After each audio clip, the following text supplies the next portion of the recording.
written after a poem by Pablo Neruda, who had a wonderful poem called Walking Around, which starts, "It happens that I am tired of being a man."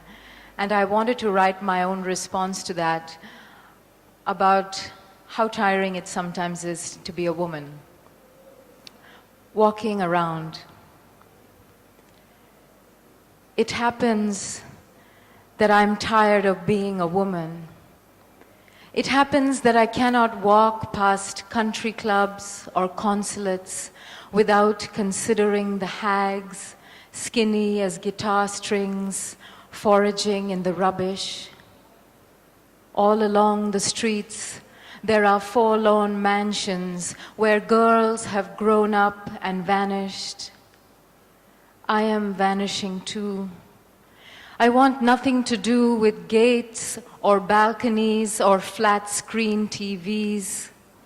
It happens that I am tired of my veins and my hips and my navel and my sorrows. It happens that I am tired of being a woman. Just the same, it would be joyous to flash my legs at the drivers playing chess, to lead the old man at house 38 onto the tarred road to lie down under the laburnum dripping gold. I do not want to keep growing in this skin, to swell to the size of a mausoleum. I do not want to be matriarch or mother. Understand, I am in love only with these undrunk breasts. And when Monday arrives with the usual battalion of pear-shaped wives who do battle in grocery store aisles, I will be stalking the fields of concrete and ash, the days pushing me from street to street, leading me elsewhere, to houses without ceiling fans where daughters disappear and the walls weep. I will weep too, for high-heeled beauty queens, for sewing machines and chickens in cages. I will walk with my harness and exiled feet through cravings and renunciations, through heaps of midnight wreckages, where magistrates of crows gather to sing the same broken song of unforgiving loss. Thank you. I really feel like I can't see where I'm standing. Minia mentioned that I work and I write a lot from the prism of gender. I think it's unavoidable to be a woman in India, living here in this context, to see the world through that prism. On October 6, 2016, I lost a dear friend. She was found dead in her apartment in Goa. Her name was Monica Gurde. And some of you might have read about this story because it was reported quite widely. And you know, having written about violence, it was so strange because this was the first time the violence came into the circle of closeness. Because I did not have to imagine this woman. I did not have to imagine the way she laughed or the kind of food she prepared in her house or the way she stood up on her toes to embrace you, because I knew her very well. We were neighbors in Madras for many years. And part of the terror of reading about her in the newspapers was that I felt that everything I read had nothing to do with her life, that whatever she had lived so far was completely negated by the circumstances of her death. And I felt it was an injustice of sorts to be remembered in that horrible way when she had lived a life of great joy and beauty before that. So I would like to dedicate these final two poems to Monica. And this one is called Everyone Loves a Dead Girl.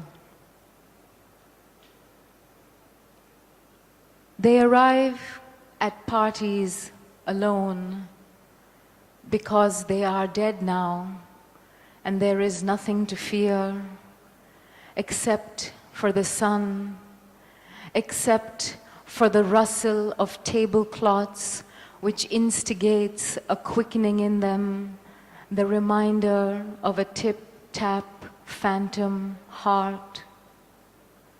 They are beautiful, so when they stand besides lampshades and murals, rooms shrink and the air, previously content to swan around in muddy shorts, grows disgruntled and heavy.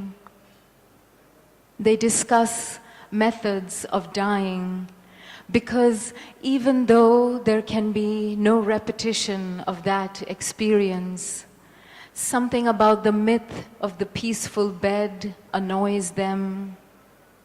They would like to tell people how naive death wishes are. They feel an exhibition of wounds you never thought possible might help contextualize things. A girl, call her my own, call her my lovely, stands up and says, I would like to talk about what it means to suffocate on pillow feathers, to have your neck held like a cup of wine, all delicate and beloved before it is crushed.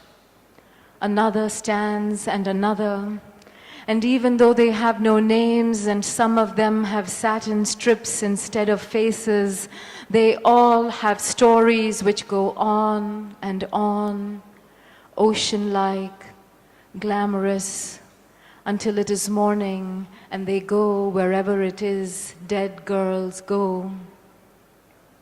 In the parties of the real world, people talk about how some girls walk down the wrong roads and fall down rabbit holes. People who haven't put their faces in the soft stomach of another's for years, who no longer go out at night to chase the moon. Even those people who do nothing but make love in grass all day long, benevolent people. Their hearts leap when they hear a story about a dead girl. And when they tell it to someone, how could they not? The telling is a kind of nourishing. All the dormant bits inside them charge around like Bolshoi dancers, re-entering the world alive and with wonder. Because how could you not hold on to your wrists and listen to that unquestionable bloom? How could you not fall apart with relief? And when they hold their own girls close, maybe they tell them how beauty is a distance they don't need to travel. Maybe they make braids of their daughter's hair, and while doing so, imagine they could be secured. Right. Truly, they believe themselves when they say, the world is a forest, darling. Remember the breadcrumbs. Remember to dig a tunnel home through the rain. Thank you.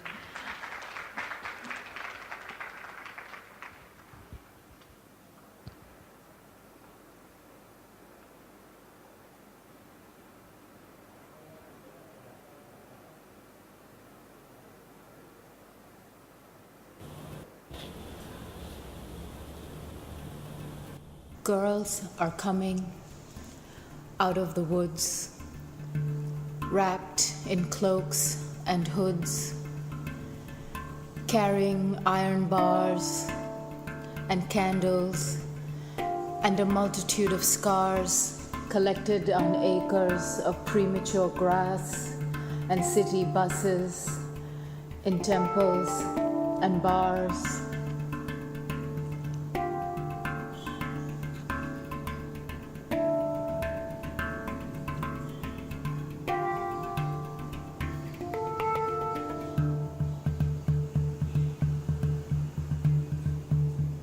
Girls are coming out of the woods with panties tied around their lips, making such a noise it's impossible to hear. Is the world speaking too? Is it really asking, what does it mean to give someone a proper resting?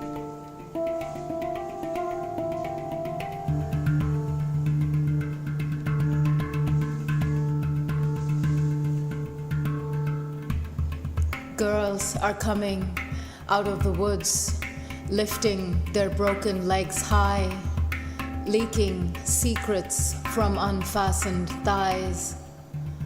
All the lies whispered by strangers and swimming coaches and uncles, especially uncles who said spreading would be light and easy, who put bullets in their chests and fed their pretty faces to fire, who sucked the mud clean off their ribs and decorated their coffins with briar.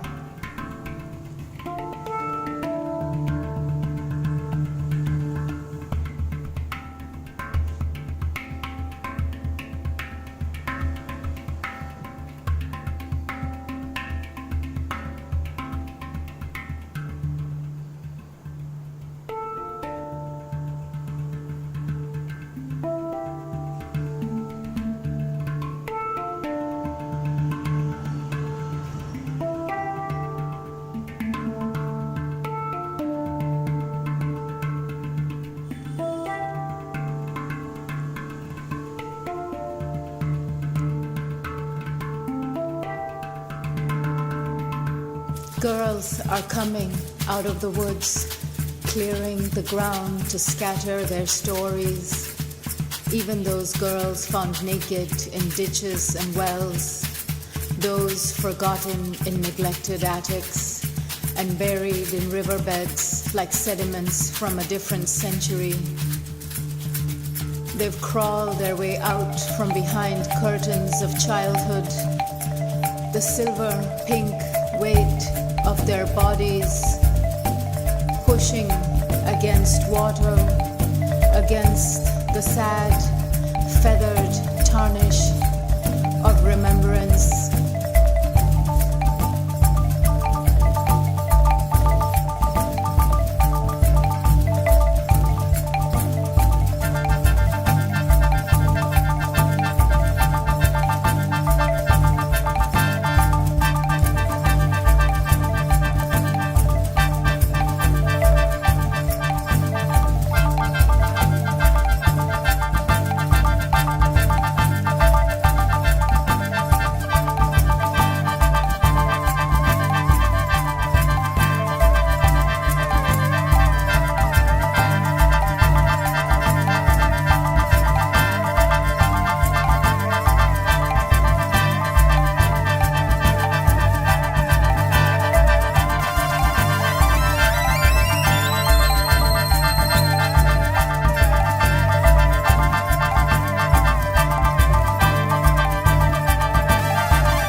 Girls are coming out of the woods, The way birds arrive at morning windows, pecking and humming, until all you can hear is the smash of their minuscule hearts against glass, the bright desperation of sound, bashing, disappearing.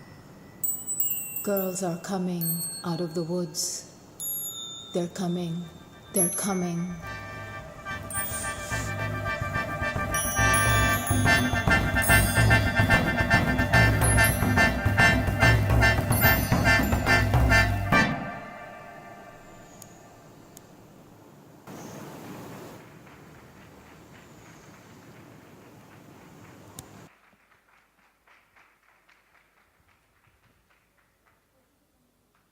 Girls are coming out of the woods, wrapped in cloaks and hoods. Thank you, Tishani. Good evening, everybody. Thank you for braving the traffic today and all the security that's been set up in the area. We're delighted to have you with us today evening. We have a very special program set up today on a subject that's that's very important in today's in today's India. There's a relationship between media, the judiciary, and the government, which is shaping up in ways that we would like to explore today. So we have on the panel some eminent journalists, lawyers, and a poet. I would like to invite the panelists on stage. And during the course of the panel, we would be looking at various different aspects of this nexus between the media, the judiciary, and the government. Megha? Is Megha Bari?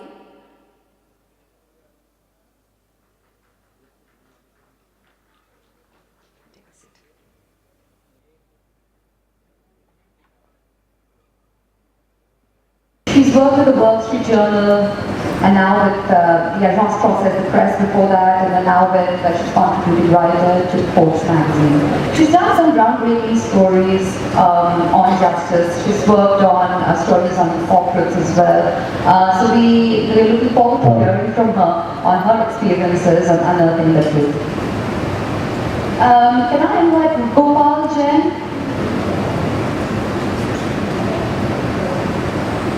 Gopal Jain is one of India's most prominent lawyers, a brilliant mind, and I'm really looking forward to speaking with him about some of the cases that he's worked on and and talking about his experiences on dealing with the media's influence, positive or negative impact.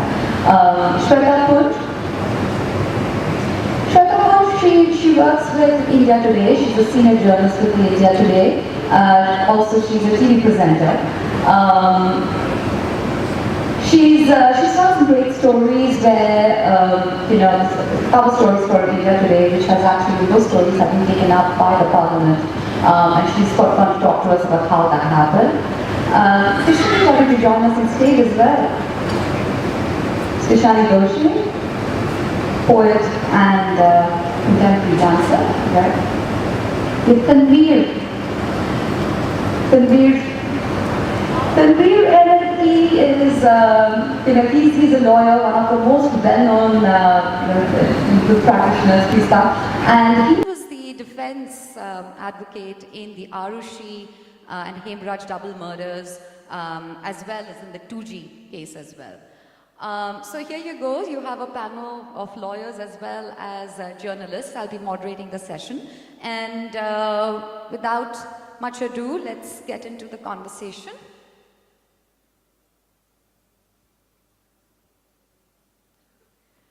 So let me start with you, Gopal. You're as one of India's foremost lawyers. How, what's your say on, do you think that media and the judiciary, are they friends or foes? Yeah, thanks. Well, I think they can be friends and they can be foes. It just depends on the issue as well as the fact that these things change from time to time. It's a bit like the sensex or a pendulum. But anyway, on a serious note, I think at the end of the day, both have a common objective, whether it's justice or whether it's freedom of the press. Ultimately, the convergence is what we're looking at. And you'll see both sides on the coin. There'll be cases where perception, hype, what the media creates, sometimes casts a cloud, takes over the reality or the facts. Equally, when it comes to taking decisions, I think judges, even though they read papers and they live in the real world, but like we found in the 2G order which finally came, they do look at the four corners of the file, the facts and the evidence. But I think, these things do make a difference because even before a case reaches a court, you could have coverage in the media, you could have hype built around it, and the way we have social media now. So I think a viewpoint does get created, and the skill of a judge has to be that he must really decide objectively and to arrive at the truth, which also I think is what the media stands for. So to that extent, I think they're friends. But where there's a conflict or a clash, and where I think the media sometimes transgresses the line, and we've seen this morning's paper report, the Chief Justice of India seems to have said in court just this week that as far as the electronic media is concerned, they've kind of just crossed the line. I think that's when they are foes. So that's what I have to say. Great, so friends and foes. Let's focus on the media part of it. And Megha, you've worked with the Indian as well as international media. So from this inside-outside perspective, how would you lay out the political economy in which in which Indian media operates from? It's a mixed bag. If you look at just this morning, there was a news that the editor-in-chief of Tribune newspaper has been forced to resign, or has been asked to, has been pushed out pretty much. Tribune did, if those of you who are not aware, a few weeks ago they did an investigative story on how Aadhaar data was being leaked, was very easily, for 500 rupees or less, you could easily buy the data. So obviously the government didn't like that. I've worked most of my career for foreign media, either in the US or in India. So I've seen, and a little bit within Indian media as well. So I've seen both sides. I think it's easier to withstand pressure that comes from, business and political interests in India when you are working for a foreign media. I mean, there's less at stake for the editor sitting in New York. There have been enough coverage of how some very high-profile journalists, editors have had to resign in the last few months because, the stories have been against the current government. So there's just been a lot of pressure. I haven't faced that. I've just faced corporate pressure because I'm a business journalist and I've always written about the nexus between government and business and how that is often, in the name of development, it's the little guy who gets screwed. I was reporting a story just a few months before the last general elections. I was writing about Adani in Gujarat. And the story that he got land for 1 rupee, that was my story. So I was reporting it over there. I was followed at the time, and obviously the Adani company was not happy about the story and all of that. But, my editors stood by me. So it was easier for me to deal with the pressure that was coming from the ground here. But as I said, there are a lot of people who've had to, give this space up, sadly. It's interesting. So pressure not from the government, but from the corporates. But that's also because, kind of stories that you do. Shweta, coming in from, from the Indian, you work predominantly from the Indian media, right? So from your perspective, what do you think is the political economy in which the media operates? And also, she talked about corporate pressure. Do you face in your work political pressure in the stories that you do? So, Minya, I've actually had the opportunity to also work in the United States for 4 years. And I take a slightly contrarian view to what Megha just said. I think that Indian media right now is in a very good space. We are the largest, as an industry, we are extremely strong. We are looking at over 400 news channels and over 1,600 newspapers, which is the largest anywhere in the world. More people in India read newspapers than anywhere in the world. And in terms of the robustness of the medium and talking about pressures, and because I have been a student of political science and I've closely tracked this space and I closely track what happens across the world as well.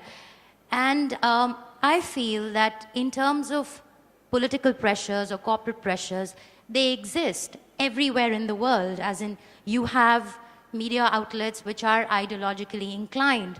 But I personally feel that Indian media has come a long way. The emergency was the darkest period for the Indian media. Those 2 years when editors were jailed, when columns went blank. What are we talking about right now? We have editorials criticizing the government day in and day out. I'm talking about the print media. I'm not going to talk about television and primetime news here. But we have blogs, we have social media, we have online news portals completely taking on the government. So I personally think that as fake news gets more and more viral, it's more important for credible media organizations to stand up.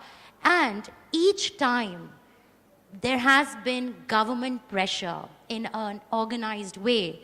For instance, when the Bofors story broke out in the 80s by the Hindu and the Indian Express, and Rajiv Gandhi's government came out with this anti-defamation bill, which was draconian, the entire media erupted. I mean, there were hundreds of journalists across the country talking about the freedom of press, and the government had to withdraw that bill.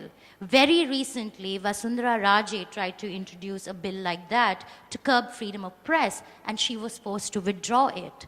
And talking about the resignation of the Tribune editor, I also do know that they were forced, or whatever, they had to apologize to a Punjab minister, which might have hurt his ego. So I think it's very easy for us to make generalizations that editors are under pressure. They have always been under pressure, but the media is very resilient. We fight back, and we fight back really hard. So I personally think that India is a great country to work in. I look at China. That video of that reporter who rolled her eyes went viral. I mean, everything is state-controlled in that country. So you've got to appreciate what you have, and you've got to preserve it. Great. So Indian media is in a good place. Absolutely. Strong endorsement on that. I know, Megha, you want to come in on that. I'll just, bring Tanveer and Tishani, and then I'll get back to you.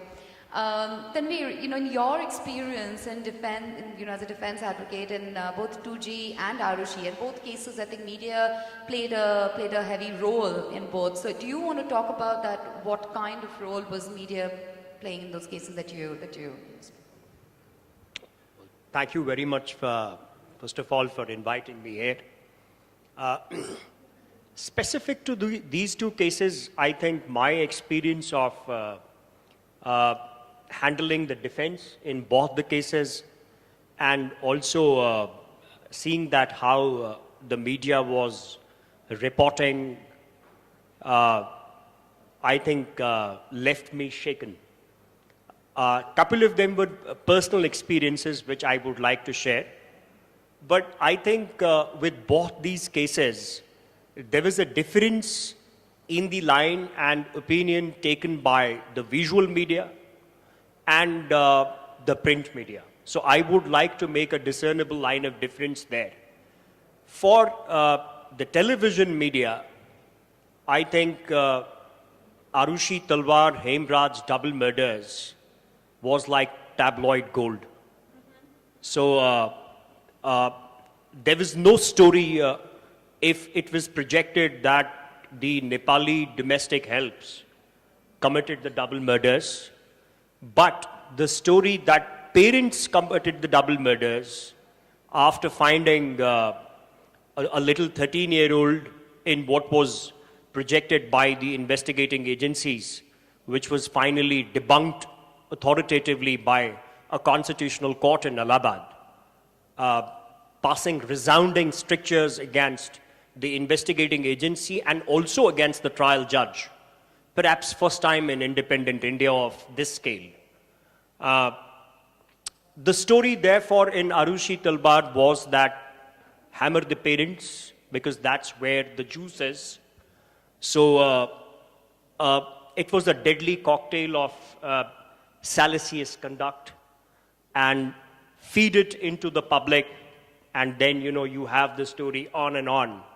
So I would say that the conduct of television media in Arushi Talwar, Hemraj double murders was despicable. I'll use a strong word with a sense of responsibility. How difficult did it make your job? Oh, the job became tremendous. One is that, every day, first of all, I used to have at least about 20 camera crews outside my office, and everybody wanted a bite, and I don't know why. And then there was a huge pressure thrown around, which made mounting defense also difficult, and also consequented in the whole setup, even the court, coming under some kind of a pressure, then you generally tend to go with the official narrative. But yes, at the end of the day, I must say here that sometime in September 2013, when perhaps the public and media intrigue into these double murders was at its crescendo, I did have a media broker coming into my office and putting money on table and wanting me to agree only for an interview of my clients with media. And all he said is that, Mr. Mir, you please go ahead, frame the questions, frame the answers. I am only interested in selling the story. It was a first-hand account. So why I have a strong sentiment on this is because of many of these reasons, and one of this in particular. The 2G spectrum case also, when it broke out with the CAG report, first time in independent India, sitting cabinet minister being arrested, and a default and cheating to the tune of 170,000 crores, was again something which affected the investigations and the public content, the public memory, the way the public would, the general public at large would look at the case. But finally, the result is in front of you, and it's again a very, very authoritative judgment written by the judge, acquitting each and everybody. But yes, to that extent, I would beg to differ with what Shweta said, because I feel that now, as far as electronic media is concerned, there is a discernible change. News is now no longer news. News has got converted into talk shows. So many a time I get a call from TV channels, and the people who call say that, Mr. Mir, we would like to invite you, but we would like you to take a particular stand. So I would say that no, I will not then come. I will talk, first of all, not about politics. I'll talk about legal issues alone. And I will not take a particular stand. That is why whenever you switch on the news channels, it's almost a lynch mob kind of a fight. And therefore, the information now has transgressed from the part of information, and rather it's, I think, casting an opinion and almost throwing a plot around it. Thanks, Tanveer. No, Tishani, you mentioned, and you in fact you recited these beautiful poems that you wrote on our friend Monica. Would you like to share about how did media treat her? Well, I'm somebody who doesn't own a television and who lives in a place where no newspapers are delivered for a reason, because I find the interaction with that world very oppressive. What I found shocking was the fact that there were statements made about what supposedly happened where there was no corroboration. And I think this happens in all the cases. And what I find worrying is that, for me particularly, it was the sense of a message going out about a particular type of woman in India, that if you live like this, if you are going to live alone and then these dangers might come to you. And so it was also a kind of moralistic thing. Of course, there was the luridness of the case, the fact that she was found in a particular way. She's a woman, she was a beautiful woman, and she was found, tied to the bed and all this. I think that there is also something about humanity, when you talk about the Arushi case as well. There is a girl who is dead. That is the fact. You were talking about facts and interpretation. That is the only fact. And I think that there has to be some way of honoring that life that has been lived. And I found that nowhere. So actually, personally, what I did, because I'm a writer and my only tool is words, I contacted 5 or 6 friends who knew Monica, and I contacted editors of newspapers, and I said, please, will you give us a space to write something about her? Because now when you Google her name, all you find is about the death. She is that dead girl forever. And I feel that if the media can make space for that, then the media can make space for an alternative story. And I didn't have success with all of the newspapers, but with a great many. And so I was at least somewhat retrieved or reclaimed again that voice or that space of this fact that this was a person who lived, No, that's great. So that's what Shweta was alluding to, there's that, there's responsible media, and then of course there's also mob media as well. But Megha, you wanted to come in to, you had a comment to what Shweta was saying, and then Gopal as well, right? Not to make this a media fight, but I think this is not about the integrity of journalists, but the fact is that journalism in India has become a business, because where most media companies, if not all of them, are owned by corporate houses who have vested interests, who have ad interests, they hobnob with politicians, they hobnob with people in power.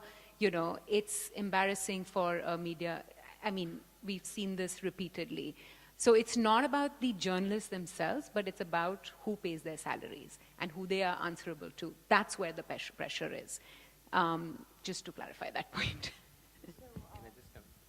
Gopal, you had a comment, and I would also like to just ask you that have you been involved in cases where what the media has portrayed has been different from the reality?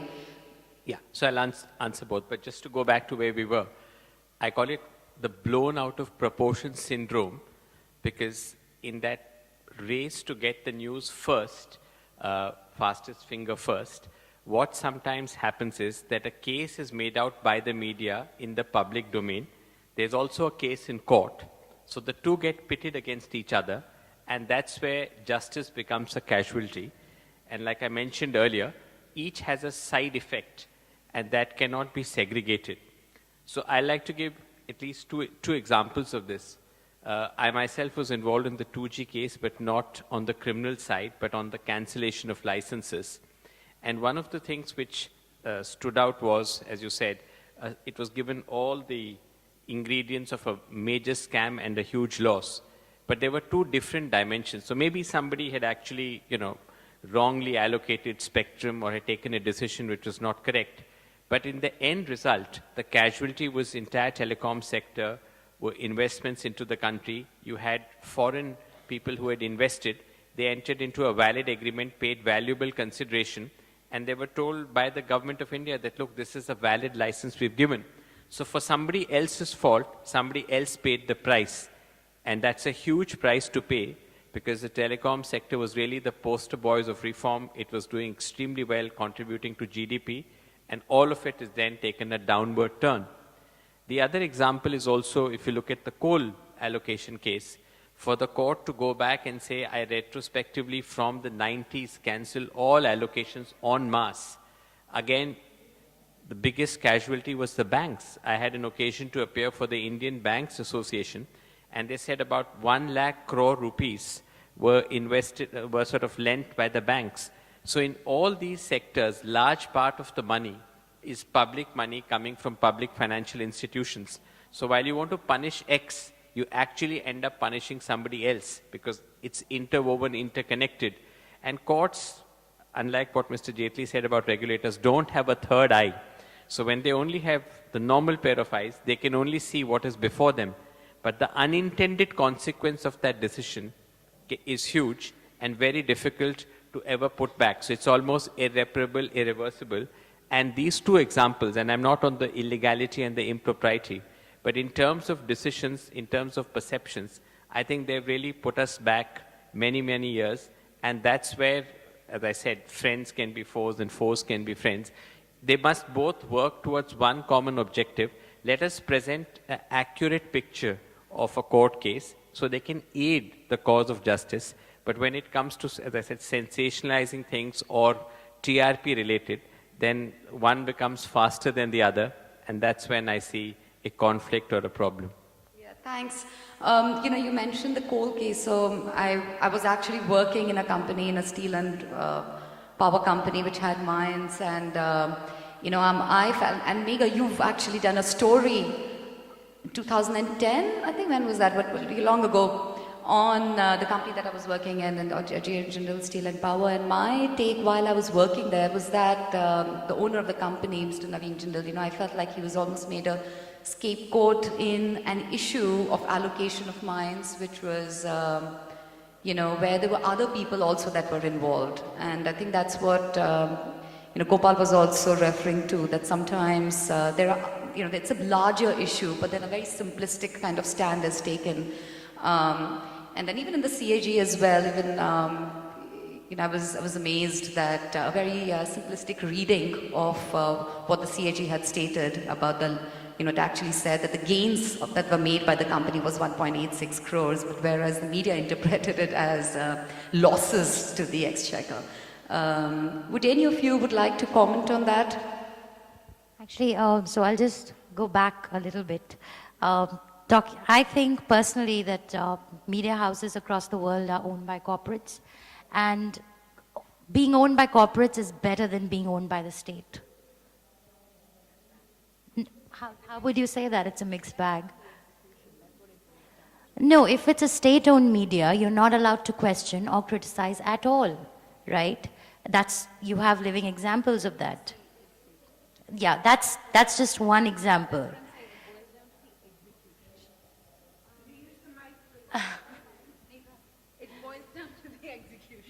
So I don't. BBC is state-owned. BBC is. You have some excellent corporate-owned news organizations Absolutely. as well. So that's what I'm saying. It's a mixed bag. It always boils down to what the intent is and how you let the journalists do their job. That's the Absolutely. That's the bottom line at the So end of the painting the entire Indian media with one brush, that they're all owned by corporates and they all are hobnobbing with the government, I think is, a very false representation.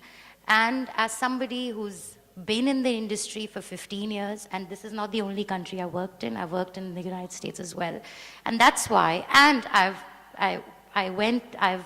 been to the Lee Kuan Yew School, where I saw how the Singapore media operates, which is also state-owned, and that's where dissent is absolutely not allowed. There's no freedom there. You're not allowed to criticize. So I respect and cherish the right that I have as a journalist to question.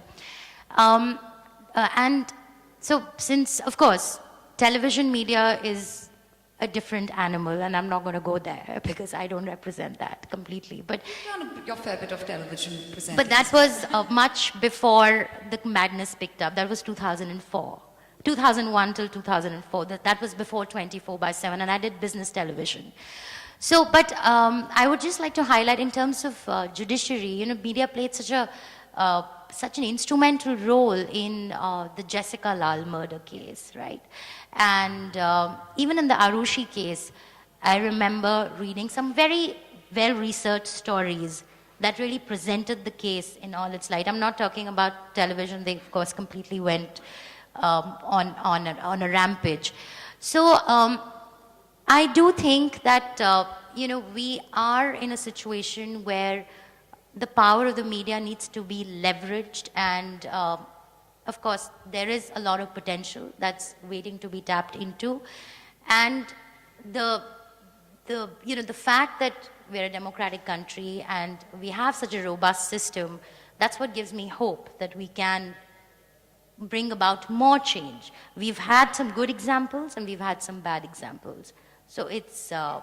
But well taken, Shweta. And you've done some fantastic stories which we'll come to as well, which have... Yeah, go ahead, Tanvir. Just taking it from there, what you said is I would like to make two clear examples here. One is, for example, again I'm referring it to television media because for us, and I say all of us, nobody can say that people who operate out of the visual medium are not journalists in the first place. They all claim themselves to be journalists, and sometimes the TV channels are also, virtually owned by the same corporates. Let's take two examples. One is the example of Mr. Shashi Tharoor. So I would talk about Tharoor. I don't know Tharoor personally. I've read some of his work and I find him excellent. I think that he's the only Indian who came closest to be appointed as Secretary General of United Nations. But look at his wife's death case. In the media and electronic media, he is already a convicted felon. And he's yet to be charge sheeted. Forget charge sheet, there's not even a formal report against him by the virtue of which anything can be said against him. Now the quest in the media versus people like us who operate out of the legal system is that in media, if there is a case which has some contours, in the media house, the result is in the evening. By the evening, you have a murderer, you have a person, he is condemned even before he is convicted.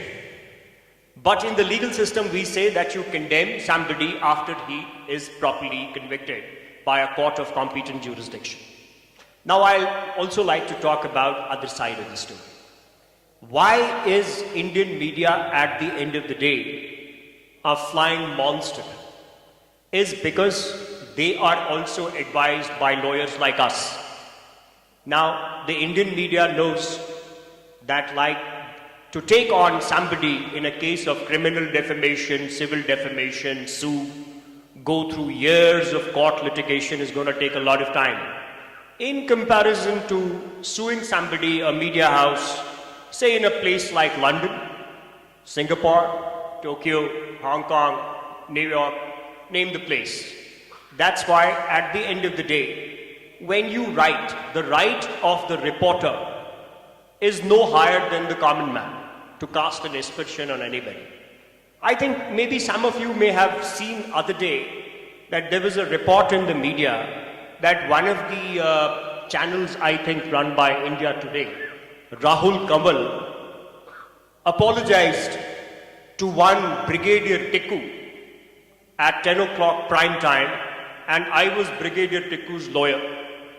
Now, I sued the channel and this presented and got him summoned in a case of criminal defamation.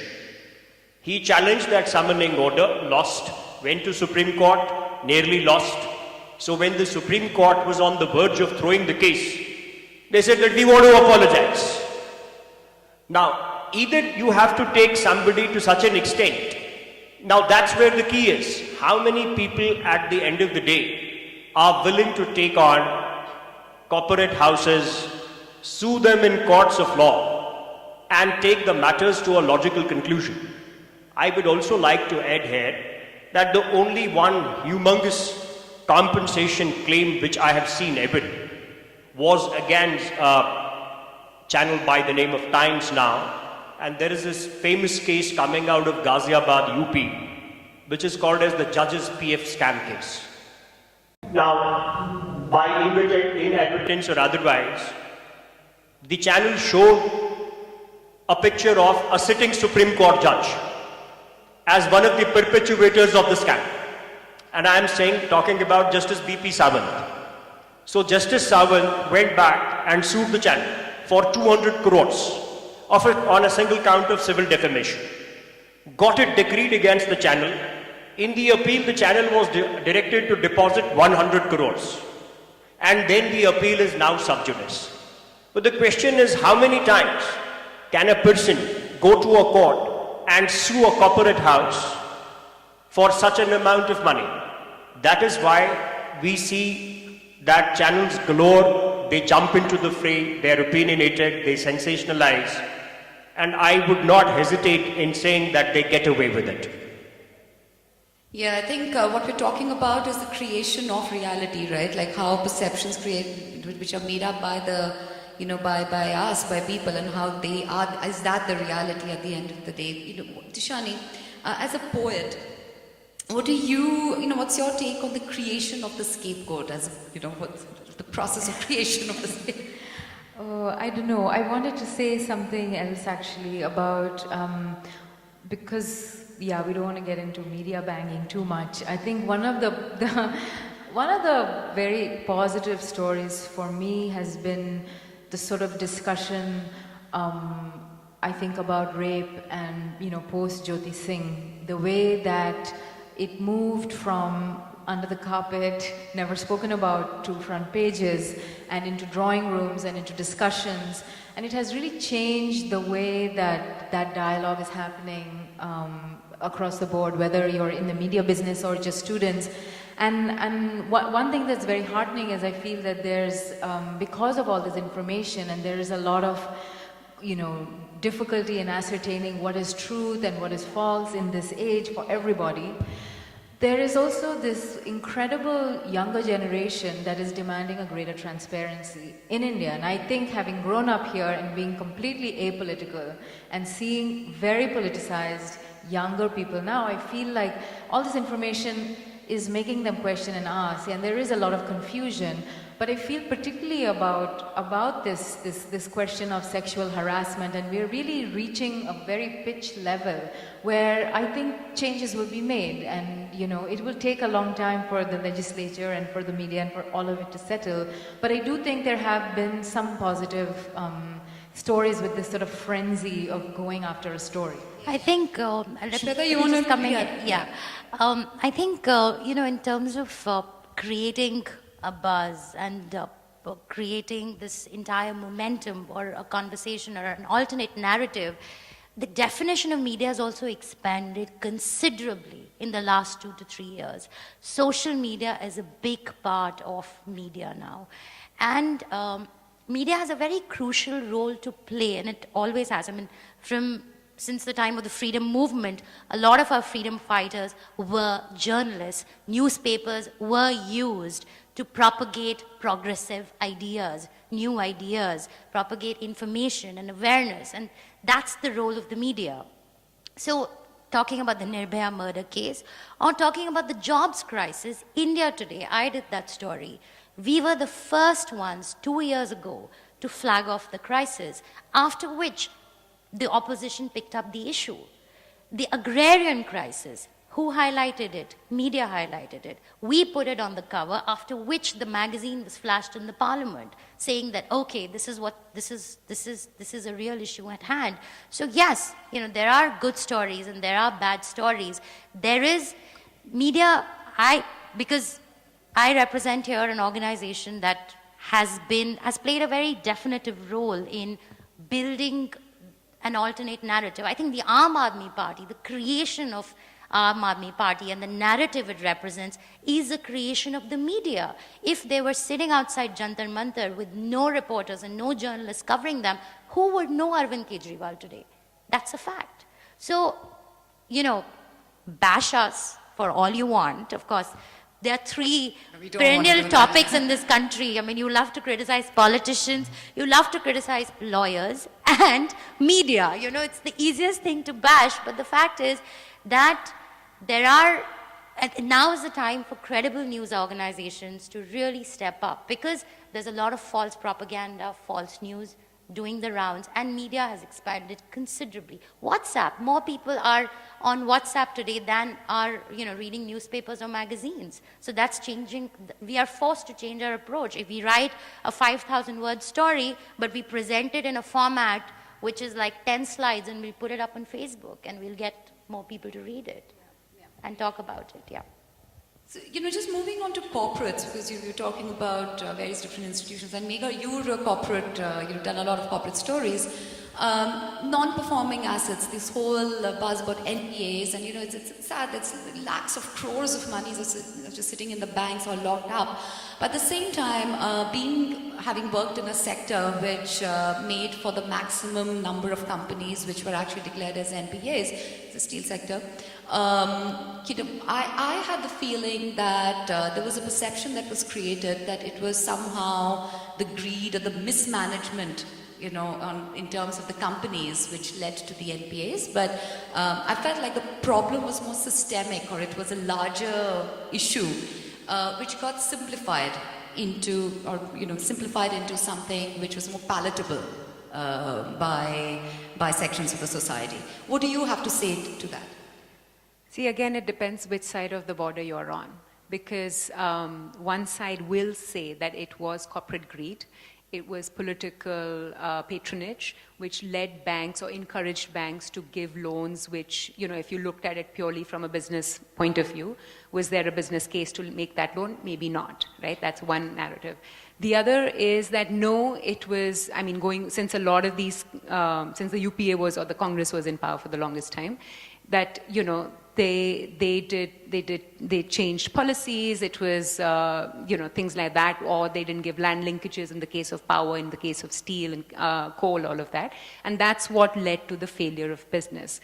I want to take a step back because, and I have reported on a lot of these companies. I've reported on Tata Steel, on Jindal, as you know, on Vedanta, on Adani, all of these companies. And what I have repeatedly seen across the country is that companies come in, they will, under the law, there is a process set up. You're supposed to get X number of permits and permissions before you can even put a shovel in the ground. That is not the reality. Companies come up, they'll put up power plants, they'll dig up their mines, they'll invest crores and crores of rupees, and then they'll be like, oh, we've invested all this money, so you need to now change the law and let us do business, even though under the existing law, they shouldn't have reached that point, right? So this is the nexus I think we haven't tackled in our country. The solution to it, the IBC, do you think that that's too simplistic? Because Shweta,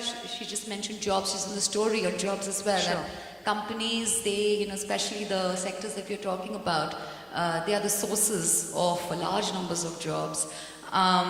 But because of a certain perception that's created about why these NPAs actually happened, do you think that that's detrimental at the end of the day to India's... No, I don't think it's in anyone's best interest, no matter which side of the divide you're on, to have people laid off, right? It doesn't work for anyone. It doesn't work for any government. It doesn't work for any political party, and certainly doesn't work for the economy. And Shweta, you want to talk about that? Because you did this big story on jobs, right? So what from you? Yeah, so what's the question? So, in a nutshell, the non-performing assets, it's a systemic issue, yeah? Yeah, but the yeah, perception that's being created that it's all about, the corporate's greed and mismanagement. Okay. And therefore they're being shut down, and then there are lots of jobs which are being lost, and therefore social justice. So at the end of the day, it's the common man which is being harmed because of a more, a larger issue which should be tackled in a more sophisticated way.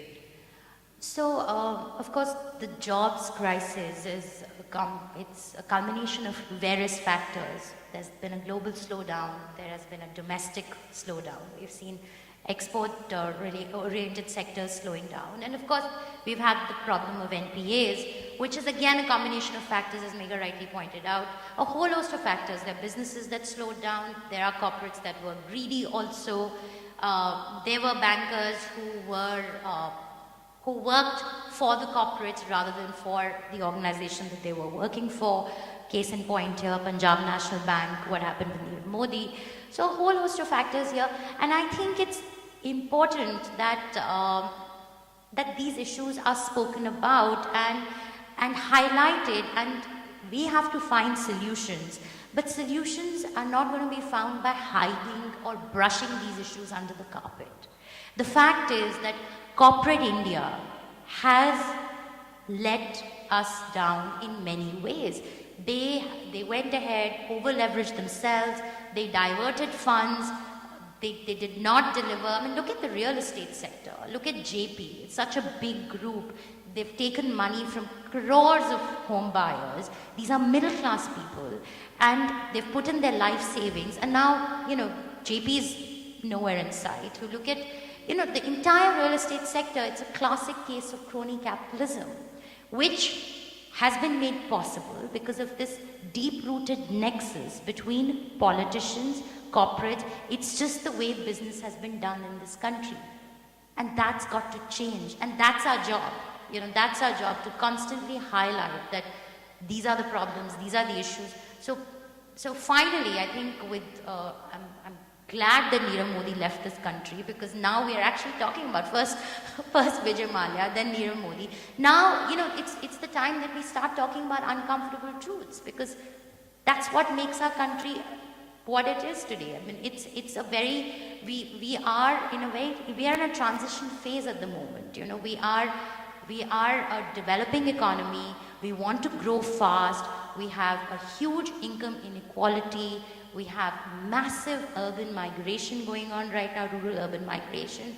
So it's very important that the courts, the media, does what it Act has to do. responsibly, yeah. Yeah, it's really ironic. If you and I go to a bank and we want a small loan, the chances are we won't get it. Even by the time we do the paperwork, it'll probably be too late. On the other hand, we see the banking system lend extraordinary amount of money, and the figures are literally astronomical. You hear of 30,000, 40,000, 50,000 crores. And just takes me to a very simple point, that you have so many forms of regulation, control, oversight. So how is it that this kind of thing escapes the dragnet? I read in the papers that there's an 8-tier process. For example, in the Nirav Modi case, the banks have to go through a 8-tier process. And yet at the end of it, you cross each of these hoops and these amounts are given. So I think, as you rightly said, it's such a much larger systemic issue. One has to see both sides of it. And since banks are trustees of public money, I think they also have a much higher duty of care and responsibility to ensure that they lend correctly, they lend to people who are going to return that money, and more importantly, those who really deserve it, could be students, could be young entrepreneurs, they drive them up the wall in terms of the procedural formalities, that at the end of the day, you kind of think, well, I'm never going to get it, and you don't try. So in that sense, social justice would be that you have fair lending. Yeah. And I think that they must be much more responsible and responsive. And I think good governance for banks becomes important. And as many people have said, maybe it's time to really think of privatizing banks as well, the state-run banks, because all that they've done is they've lent much more than they can get back. And the casualty are genuine people who need working capital and finance. So I think this whole thing has to be relooked. And the IBC that you mentioned was supposed to be this magic wand which will suddenly cure things, but it's come with its own set of problems. So really, it was, I think, a very quick knee-jerk reaction. We don't think through these things, and simply bringing in legislation, I don't think serves the purpose. So I think banks have to be responsible, and social lending is what really is the need of the hour. And they must sort of deeply look at that, maybe have a super regulator who ensures that, lending is fair and across the spectrum.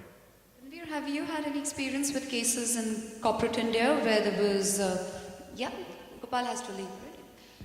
Where there have been a naivety in justice or, any such case?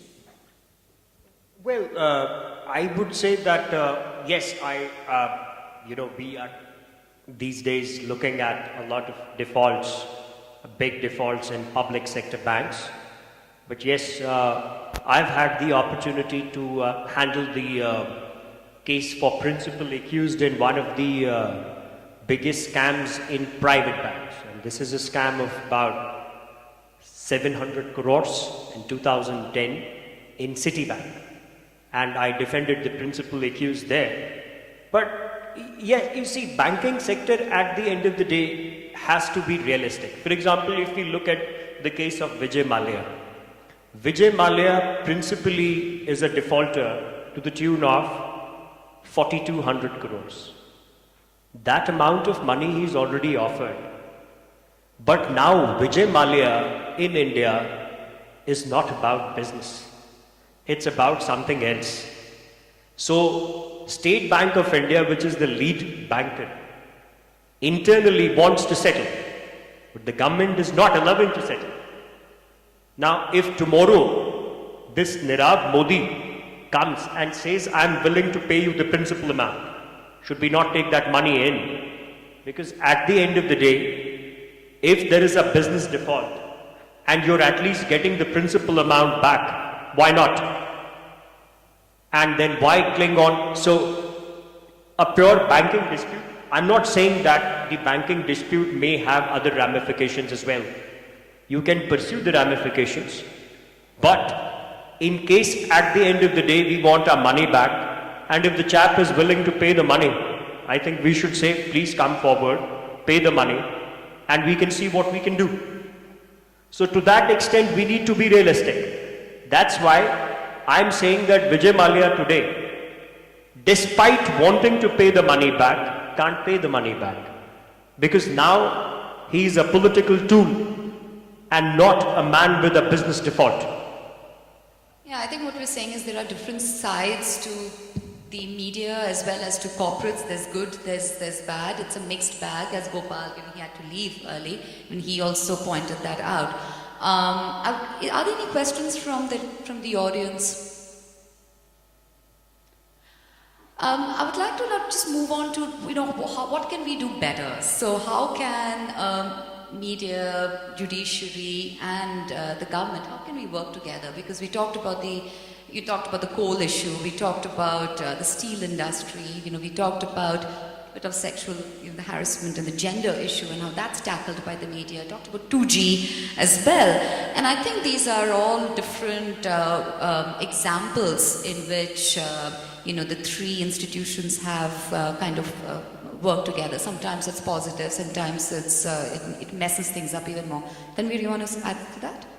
Yes, I think that's a very important issue you raised up, that yes, we have conflicts, we have issues, but how to basically settle them down so that the fourth estate and the three wings, whether it is legislature, judiciary, executive, and fourth estate, if a country doesn't have the fourth estate, the country will be dead. The question is that you need to have a very vibrant fourth estate, but you also need to have a responsible fourth estate. How does the responsibility creep in?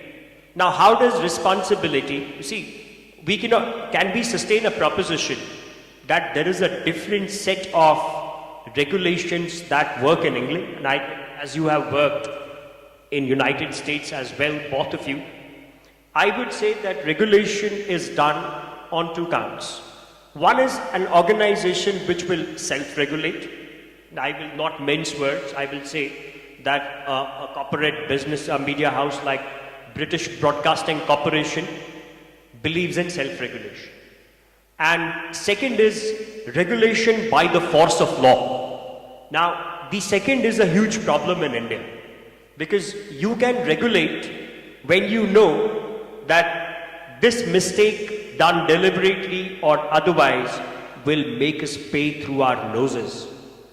And I think the day we are able to realize that situation in favor of an affected person, whoever that affected person may be, I think we'll have regulation coming in its own way and things will be balanced. But don't you think that's a bit idealistic? Again, going from at least my experience in the company that I was working at, often there is a greater power at, also part of the whole story. So sometimes it's government or politics, and that kind of changes the reality and creates perceptions around an individual or around an issue. See, that's where the problem now, you see, we would ideally want the fourth estate to be a very vibrant estate on its own. But the bigger problem now is that one part of fourth estate is almost a political extension of political parties. And that's where the danger creeps into the society. Is the TV channel now an independent, representative fourth estate or an extension of a political outlook? And that's somewhere, we have to perhaps as society react to it. And the best we can do is self-regulation, or it's a forced regulation which can only be done at the end of the day through the set of legal community and judiciary. So I agree with Tanveer here. There is need for self-regulation for sure. And I personally don't watch television news because I just find it too disconcerting. Shani, you as well. Yeah, I just don't. Even though I'm in the business of news, but I just don't watch it because... But I'm sorry to interject. If a person of your caliber doesn't watch TV, then, is that a good signal in the society or a bad signal in the society? So should we throw our Tata Skies? That's really up to you. I don't have Tata Sky. I only have Netflix. So the point is that I obviously stopped watching TV for a reason because I was not getting the news. I was getting opinions, right? Exactly. So it was not fulfilling my need to get news. And internally, I think organizations need to rethink that, how Even they present newspapers as well, even newspapers as well, the kind of, some of them especially open the cover stories as well, everything, it's kind of building opinions which is different from reality. And again, from my little experience in corporate world, in the coal issue and steel issue, it's again, it's a little bit different from the reality when you're closer to the reality. You're in print media. Do you feel that about print as strongly as you feel about TV? So, Minya, I think print, long form, or even newspapers for that matter, I think there is an effort made to get all sides of the story, right? And of course, there are interpretations. There are two journalists who will go to the same, location and report a story differently because it's their ideological mindset, or it's how they are looking at a situation. They'll come back with a report, which is why internal checks are very important. So, for instance, when we were reporting on UP elections, we would speak to our reporter in UP, then we would speak to 5 of us would check with different sources in Uttar Pradesh to corroborate what the reporter was saying. Because it's very important that journalists, at the end of the day, we're all individuals. And journalists are very ideological because we do believe in something. And, it's a profession that's driven mostly by passion for something that you really want to do. So there are people who are very passionate about their points of view, and that's when the editors or the internal checks and balances come into play, so that when the reporter is giving you the story, you just don't buy that. You've done your own homework and you've done your own research to be able to question that reporter and to make sure that there is an accurate representation. Even for Gujarat, so if you were to read I read a newspaper report which said that, okay, Gujarat, Surat, traders are very upset. They're not going to vote for a certain party. That was the newspaper report that I read. Then I met a political leader who had been camping in Gujarat, and he gave me a completely different picture. He's like, you guys are just, you just want us to lose there, and which is why these are the stories you come back with. Trust me, it's a very tough job because here you've got 2 different points of view. Then I speak to our journalist in Surat, and he gives me a 3rd point of view. And you're like, okay, what is reality? What is reality? Yeah. Exactly. So which is why we have a lot of internal checks and balances in place to make sure that all angles are reported. And I think organizations need to put processes. With media, I think it's so unorganized that we don't pay attention to processes like you would have in the corporate world.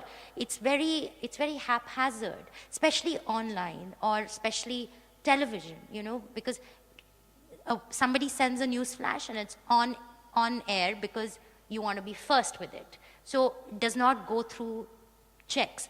We've been victims of fake news. Aaj Tak ended up putting out a false news story and it had to go back and apologize for it. So these are real challenges that we have. This is the new world that we have to deal with. We have to figure out that false news does not get out.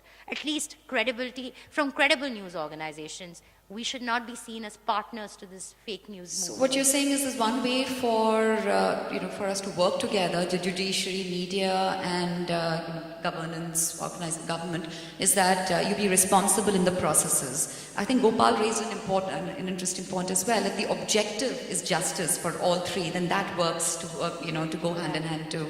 Megha, do you have anything to say on that? I think it's very important for the media to keep highlighting whatever the issue is, whether it's on sexual harassment, whether it's on corporate governance, whether it's on corruption, because unless and until you highlight it enough, nobody cares. And the government certainly, if it suits them not to care, they can move on. In a country as large as ours, there are 1 million issues a day, right? And I think that's what comes back to my original point of independence of the media, because a lot of the coverage can be governed or can be directed depending upon who's your owner, how you're executing journalism and your media company. Because can you make that distance? Because otherwise, it boils down to the day-to-day coverage of news. You will either cover certain topics or you won't, or you will cover them with a certain slant. And at the end of the day, what that boils down to is injustice, which is it's a very dangerous path.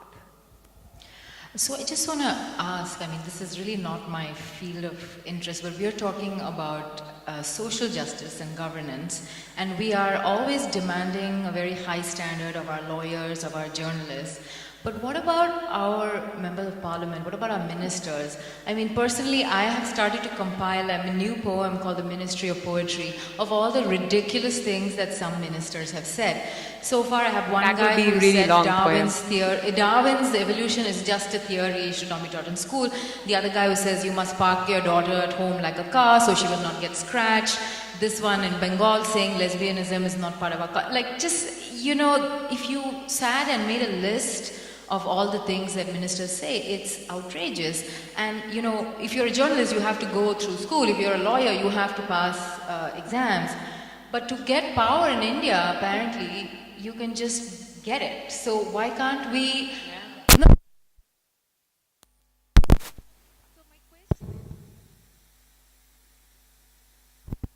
Shouldn't there be a test? Shouldn't there be exams? Shouldn't there be some process by which I think 34% of members of parliament in Lok Sabha have criminal records?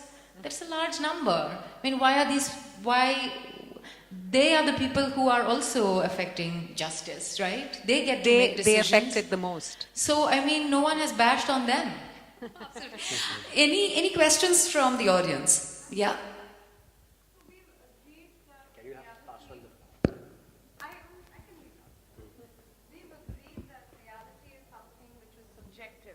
And everybody has their own looking glass. But keeping in mind that reality is subjective, don't you think that we've had some knee-jerk reactions like the NPA, and often people have been, or companies have been unfairly perceived? It's just a perspective. Can I just answer that, please? Of course. And then Megha, of course. So, I've gone through the list, and I'm sure Megha has also. And believe me, if you look at the amount that we are talking about, we're looking at 60,000 crores, 40,000 crores of taxpayers' money taken by companies for their stated business plans, but never used for that purpose and diverted towards other businesses or God knows what. Because she's talking about if there's a generalization of all the companies on that list are that. What she's saying is that maybe there are some companies which are perceived. Yeah. You know, like the Percy. whole the coal scam. I mean, you know, the fact that they've been denied their mines. No? That's a different issue. Okay. It's not that simple. What I had made a point at some point earlier in the discussion is, for a corporate, you can't set up, you should not, in theory, set up a coal mine or a steel plant till you have all the permits in place. 99.9% of the corporates in India will go ahead and set it up, and then they'll come in to you and say, oh, I've already invested all my money, I don't have the permits, so change the law. That is irresponsible corporate behavior. And that is crony capitalism. So why should you and I suffer for that? And coming back to your earlier question, I don't know if you've ever taken a loan, but if you have, for a home, for a car, for whatever it is, you skip one payment on your interest, what's going to happen? You'll never see that product again. That is that is the definition of an NPA. These companies have gone for years, not 1 quarter, not 2 quarters, but for years without paying their interest on loans. Irresponsibility, Forget returning the loans. We are talking about not servicing the interest on their debt. That is what leads to the definition of an NPA. Okay, right? thank you. So if you and I are going to lose our car or our home because we haven't serviced our loan, so why shouldn't they? I mean, it's just better corporate governance is required. That's the bottom line. Okay, thank you. Any other questions? Yeah? Hi, the perceived solidarity in the media, you know, specifically in the context of criminal defamation. Like, for instance, I was reading about how I think Subramaniam Swami's case, if I'm not mistaken, challenging that has been dismissed. And, Yes. And so did Priya Pillai. And I think, I mean, in the South at least I recall that, for instance, Jayalalitha during her time was famous for filing criminal defamation against journalists. And I've always wondered how come journalists didn't band together and challenge that law, or at least push the, you know, considering, you know, just like, to give another example, the, what's that criminal case which was there, Nanavati case, you know, where you whip up a frenzy of passion on a particular person or whip up a similar frenzy for the criminal defamation, because it's something that I would think affects people in your profession from actually being able to do a particular job truthfully. I'll answer that question for you. The provision for criminal defamation as contained in the penal code provides for checks and balances and provides for exceptions as well. That when can one come under an exception to be complained against and pursued in a criminal court for the offense of criminal defamation. So I don't see a problem with the law. You see, for any kind of criminal offense, whether it is outraging the modesty of a woman or criminally defaming somebody, what's very important is that do you have the intention to defame somebody? Now, criminal defamation does not endorse the legal doctrine of reverse burden. So if I was to sue you, the burden would be on me to say and to sustain a proposition before a court of competent jurisdiction that when you said something, wrote something, you had an intention to humiliate me, and so that my estimation in the knowledge of others gets dented. Now that's for me to file a complaint and to take it to a logical conclusion. Now let's take the example of Arvind Kejriwal. Now the man is first a taxation guy, you know, he's some assistant commissioner, suddenly falls in love with public good, gives up a good plum job, probably his family also divorced him, and then he goes into political game and starts shouting his mouth from all corners. Now he says, I better apologize, like Rahul Kanwal. Now Rahul Kanwal's problem was that my client was a brigadier, so he could sustain me as his lawyer. And Arvind Kejriwal dared to take on a very huge senior advocate. Correct? So that's where his agony comes from. The problem is not with the law. The problem is, at the end of the day, that this law also ensures some amount of regulation. So people did, yes, go to the Supreme Court and Subramaniam Swamy, let's have this law, totally thrown out. But the Supreme Court rejected that challenge that we need the law of criminal defamation, which is provided everywhere in the world. But let me tell you that you have a lot of, for example, tabloid journalism in England. But they're also taken to cleaners by people. Because if, for example, somebody sues for, say, about 10 million British pounds, a case of defamation there will be settled in 4 months. Here, if you come to me and say that I want to sue somebody in civil law for 100 crores, you're looking at 10 years period. So who will sue? And that's why I come back to my comment made earlier, is that to a very large extent, why the television media doesn't want to regulate itself is because sensationalism fetches a lot of money, and that Damocles sword of having to pay through your nose or face a criminal proceeding and a possible conviction is as dim as anything at the moment. Any other questions? So, yeah, that'll be any other, because I think that'll be the last question we have time for. Yeah. So you say you don't see any problem with the criminal defamation law, but what about the slap methods of litigation that hinder journalists, especially the kind that Wire is facing?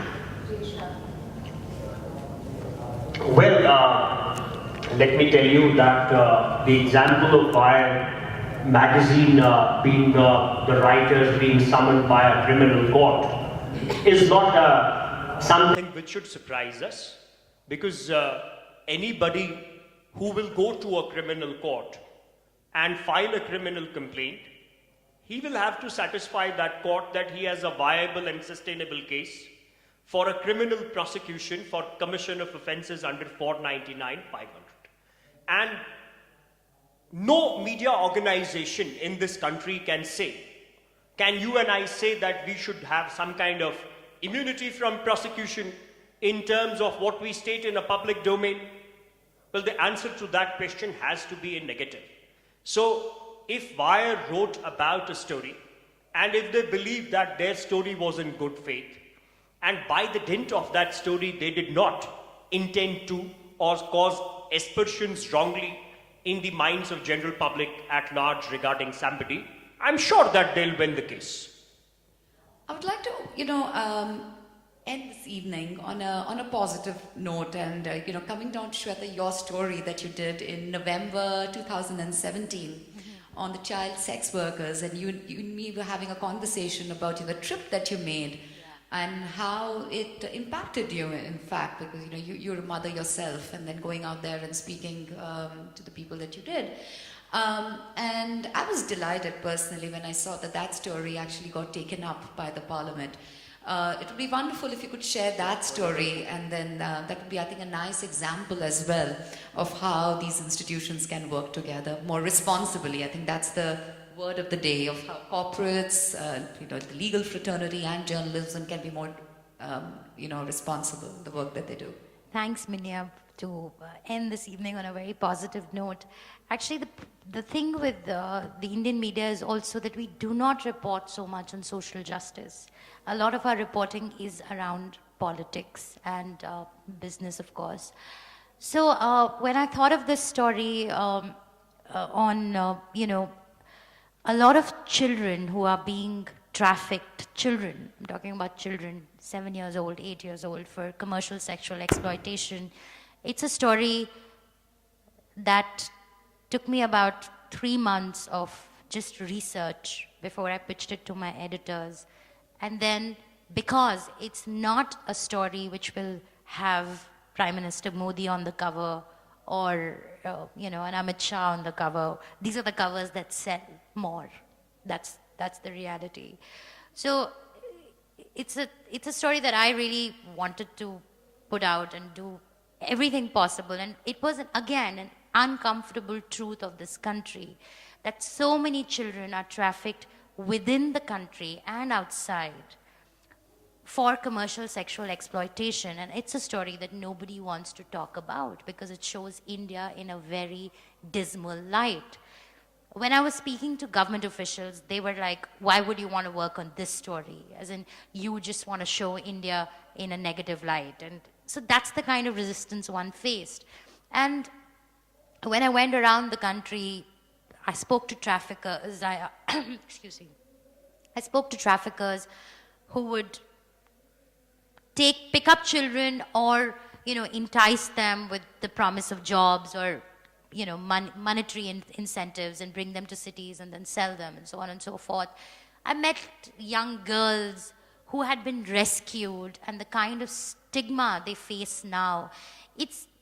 They live a life of hell, and I really commend them for their courage to come out and talk to me, because they live in that same neighborhood from where they were picked up.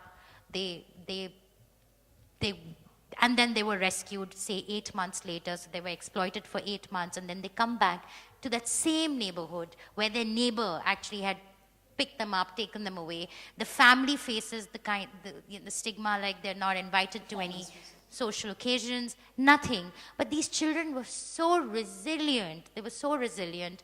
Anyway, so I was hoping that the story would reach its logical conclusion. And we had recommended a few things that the government ought to be doing. And ironically, so immediately after when the story came out, I traveled to Singapore for a course, and I met somebody from the UK there who was heading a children's investment fund. And she meets me and she's like, oh, I said, I'm a journalist from India and blah, blah, blah. And she's like, I'm so happy that you all are finally looking at child sex slavery seriously. And when she said that, I was just looking at her. I said, yes, we are. She said, India Today did this cover story. I said, I wrote that story. She said, oh my God. So it's this message that went out to her, and she's sitting in UK. She's a Spanish lady sitting in London, and she read the story, obviously, because she's invested in the space. Then we come back, and many months pass, and then suddenly we see, I get a message saying that your story is in the parliament, and there it was being discussed. And we had suggested that there should be a special law on trafficking of children, not POSCO, not any other law, but specifically targeted towards trafficking. And the government has taken it up. So that was very encouraging, and it just felt that, okay, it reached its logical conclusion in my mind. That's wonderful. I think what we're seeing is two sides, right? One is a more simplistic take that media can take, and I think that's the mob media that we were alluding to, the very simplistic take on some of the corporate stories that you've also covered. And on the other hand, you can do a deep dive into some of the very, murky and sad realities that we have in India today, and how that can actually make a positive change. You want to have the last word, Tanvir? No, I think that the story which Shweta did is very moving. And I would say that, to end this, that if I had the power to give you a magsaysay, here it is. So, that's where, as a lawyer and, a member of the society at the end of the day, that's when we raise our hat and put our hands together for the fourth estate, and they deserve it. Anybody who comes up with a story like this deserves great commendation. But at the end of the day, we also have to look into the other side of the picture. We have to find corrective measures.